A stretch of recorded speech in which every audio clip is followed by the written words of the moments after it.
You've tuned into The Mountain Gardener with your host, Ken Lain. Gardening, it can be challenging, but with these simple insider tips, you'll reap huge rewards. Now, let's tune into today's Mountain Gardener with Ken and Lisa.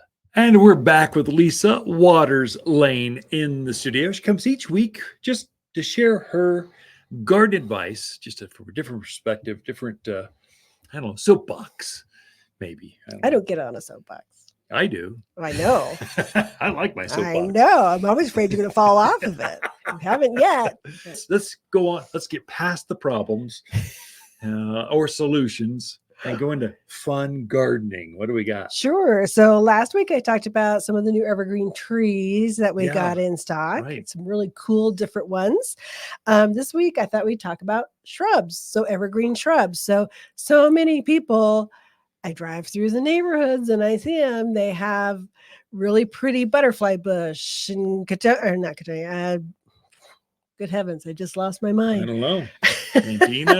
Rose of Sharon, things that bloom and look really pretty in the spring and summer, but now they're not their best. They're starting to go into their dormancy period. And this is when your evergreens really show off in your landscape. And if you don't have a good complement of evergreens in your landscape, they just look boring. It looks lunar, looks dusty, looks empty. Winter landscapes. It's just, you got to get some color out there in there. Definitely. Winter is one of the 4 seasons we have. It is. You must have plants to fill that season or it will look And barren. the great thing about our area, no matter where in the Quad City, northern Arizona, we have some really nice winters, fall and winters, and you can be out in your yard, enjoying your yard and having company over, and you want to look good. You want your best. Right? Yeah. Well, Thanksgiving's coming, right? Yeah. So it's this month. So you want it to look spiffy. Yeah. Okay. So some of the nice evergreen shrubs that we have in right now, I'm kind of starting going low to tall or just varieties. Small to tall is jumping always around good. a little bit. But one of my favorites is actually the Ballerina Hawthorn. Good choice. Yeah. Nice, thick, real shiny leafed evergreen. Really pretty in the spring. It puts on a pink flower that's actually very, very fragrant. And then the fall, it usually has like a little purple or burgundy berry to it. So very attractive. Full sun, brutal sun. Expose it to wind. It's going to love it. Definitely going to love it. It's just a really good shrub for out there in your yard. There's Ballerina, but it also comes in a few other heights. It's kind of the same look, but it also comes in a Georgia Petite, dwarf yetta. So there's a few varieties in there, all of them nice and evergreen. Need a hip high or so, somewhere in there and ball shaped. That's kind of what you're going to get. Yeah. So I know every time I mention junipers, there's always this reaction of but there's a really pretty one called the Sea of Gold juniper. We have a couple of those in our yard, in our backyard, which faces north. So in the wintertime, I really like them because the tips are a golden color. So they really stand out in the yard. They get about 3 feet tall, 4 to 5 feet wide.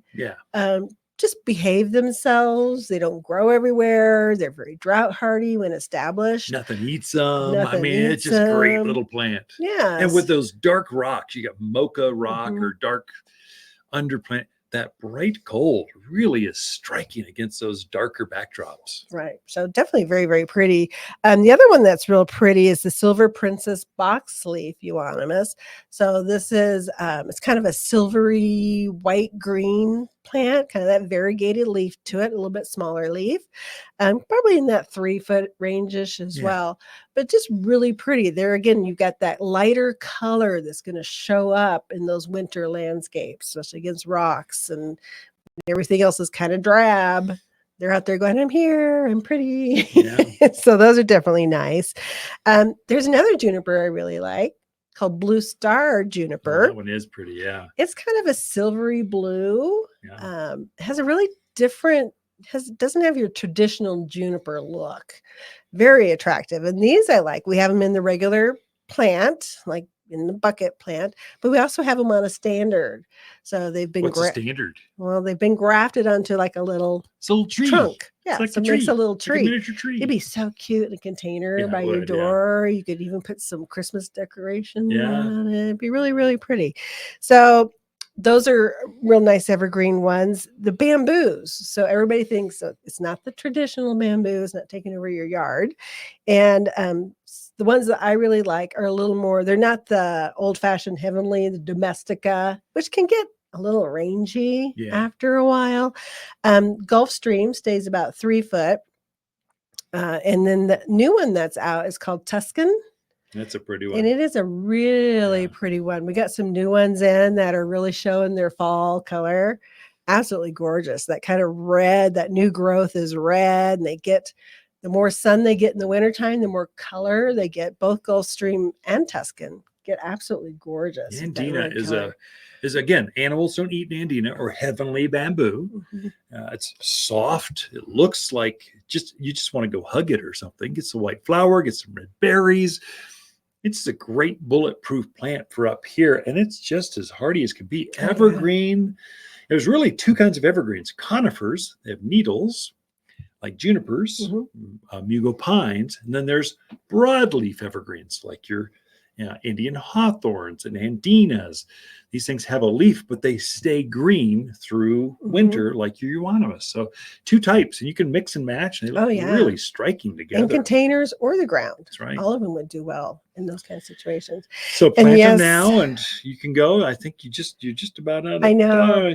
I have more. Like 2 more pages, so you're just going to have to come in. She got a truckload of broadleaf evergreen shrubs, so the place is full. And you can see how they look right now.